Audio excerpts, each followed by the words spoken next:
I want to talk about anti-nutrients. That's a big one too now. Of the, you shouldn't be eating the foods with anti-nutrients. Where is that claim coming from, and what are your thoughts on it? So we probably have to like step through 2 or 3 of these. Okay. Lectins come up, phytates come up, and oxalates. Okay. They're probably the big 3. There's also tannins and saponins and goitrogens. Right. We could spend all day discussing Yeah, these. yeah. But those 3. The big 3. So lectins, what are lectins? I think, firstly, back to what I said earlier about people having very strong opinions about lectins. I think a lot of people say that and are not even fully familiar with what a lectin is. Yeah, totally. So a lectin is a protein. Okay. There's over 500 different types of lectins found in plant foods. And the claim is that lectins negatively affect the gut lining. That leads to separation of what's called the tight junctions. And it creates these gaps that allows compounds to flow from the intestine into the bloodstream that ordinarily wouldn't, and they provoke an inflammatory response. That separation of the tight junctions in science is called increased intestinal permeability. In lay sort of language is called leaky gut. Right? So lectins, leaky gut, inflammation, that's the narrative that's out there. Right? So therefore, we should be very scared of the most lectin-containing foods, which is legumes and whole grains. So we kind of need to step through this. Let's start zooming in on the claims and the evidence that someone might put forward that is in support of this. And this came mostly from Stephen Gundry, who wrote Plant Paradox a few years back. He sort of put this on the map, and then people have run with it. And he sells a supplement called Lectin Shield. So he created the problem and he sells you the solution. But I was incredibly interested I read his book and I wanted to know, what is the evidence that he's putting forward here? And so firstly, he cites studies looking at animal studies where they take isolated lectins. So this isn't not people or animals being fed a whole food, literally extract the lectin out, give a very high dose to an animal and see what happens. See if you can increase inflammation. And there are some studies that show that. But we have to understand that one compound from a food that we isolate out in an animal study, I mean, how can we generalize that to a human? That would never happen in real life. That isolated compound could behave and very likely does very differently when it's in a whole food form matrix and when it's being consumed by humans in a dose that they would be exposed to in their diet ordinarily.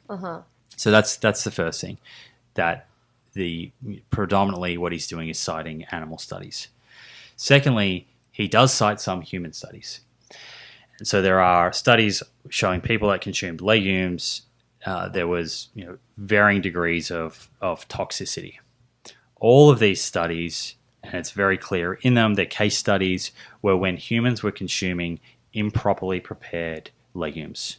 What does that mean? So that's not soaking and boiling, which you would do if you were buying sort of dried beans. Yeah. When you're buying canned beans, that's already done for you. Okay.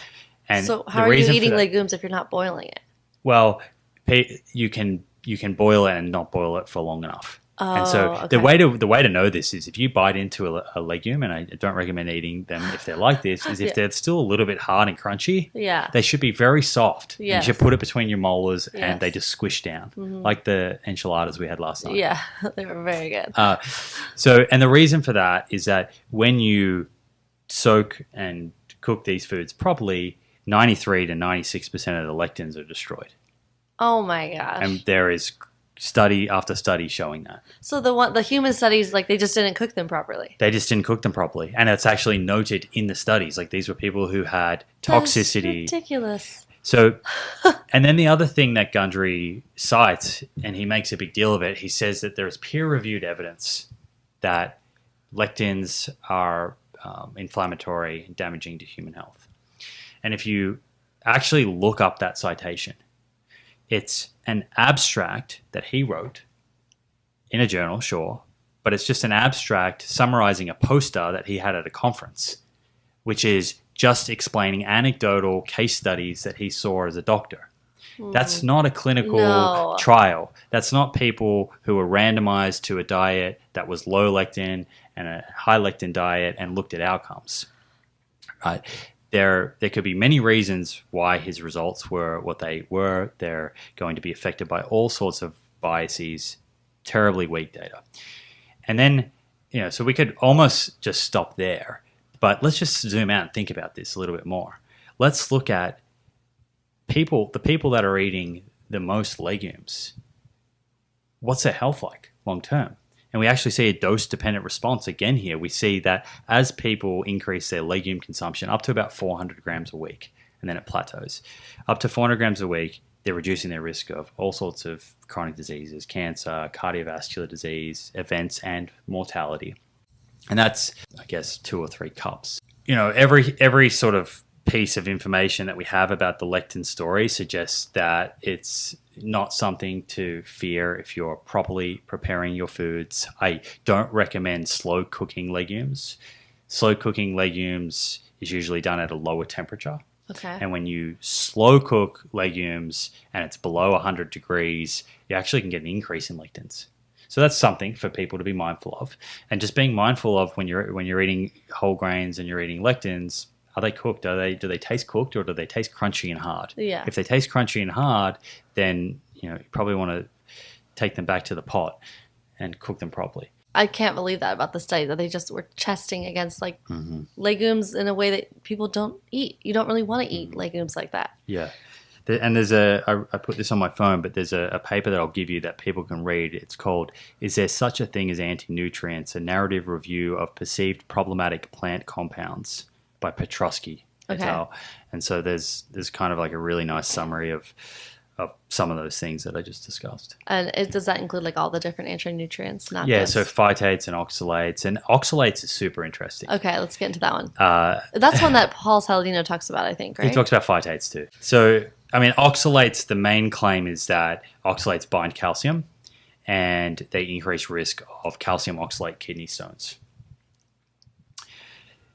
First thing for people to understand here is that more than 50% of oxalates that are in your circulation are not from your diet. Your body makes them. Okay, so that's a really important point because often people are sort of suggesting that any food that contains oxalates should steer clear of, but they're completely unaware of the physiology that our body actually makes oxalates. And we have a system in place to get rid of them. They get filtered out by the kidney and excreted through the urine. So that's the first thing to realize. The second thing is there are studies looking at different dietary patterns and people with calcium oxalate kidney stones. What are the best dietary patterns for these people? Yeah. And it's quite clear, and there's no studies looking at a plant-exclusive vegan diet, but there is studies looking at a vegetarian diet. And the vegetarian diet is associated with the lowest risk of these calcium oxalate kidney stones, possible? Even though it's high in oxalates. Here's what it comes down to. High dietary oxalates is only going to be a problem for someone who's consuming insufficient amounts of calcium. And this is why anyone who if someone's listening who has a history of calcium oxalate kidney stones, one of the first things they'll be told by their physician is make sure you're getting enough calcium in your diet. Because when you're consuming a diet that's high in oxalates but has low calcium, much more of that oxalate will be absorbed. But when you're consuming a diet that's rich in calcium and has high oxalates, the calcium is binding to the oxalates and they get excreted through the body. They're not even absorbed into circulation. So if someone's eating a plant-based diet and they're getting enough calcium, there's no issue here. The only time someone would really ever run into a problem with oxalates in a plant-based diet is if for some reason they had no diversity and they chose to get all of their calcium from really high oxalate foods like spinach and rhubarb greens. Okay. But if you're eating with diversity and you've got these low oxalate greens like kale and rocket or arugula, whatever you call it, in your diet, then you have nothing to worry about there. The other interesting thing here is that the endogenous production of oxalates is really interesting because when you consume more animal protein, and it's not fully understood how this occurs, but it's thought to be the type of amino acids, particularly amino acids like hydroxyproline. you actually increase the amount of oxalates your body produces. High animal protein diets are very strongly associated with calcium oxalate kidney stones, as is high sodium. So generally the recommendations for someone, if they want to avoid a calcium oxalate kidney stone, or they have them and they don't want to get another one or exacerbate it, is to make sure you have enough calcium in your diet, to make sure you have enough potassium, which is fruits and vegetables. And we know very clearly people who consume more fruits and vegetables have less kidney stones. And what's the calcium recommendations you have? You want to get at least north of 700-800 milligrams a day. From what sources? So you can go dark leafy greens, cruciferous vegetables.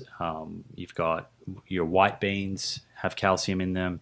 A lot of the kind of soy milk or plant-based milks now will have them. You can get some tofu, calcium set tofu, sesame seeds, all of those sorts of things are going to be where you get it from, and you want to try and target 700 to 800 milligrams or north of that per day.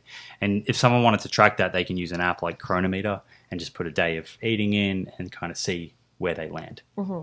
But enough calcium, enough potassium, de-emphasizing animal protein, and de-emphasizing sodium. Sodium's another one that really drives up the risk of these kidney stones.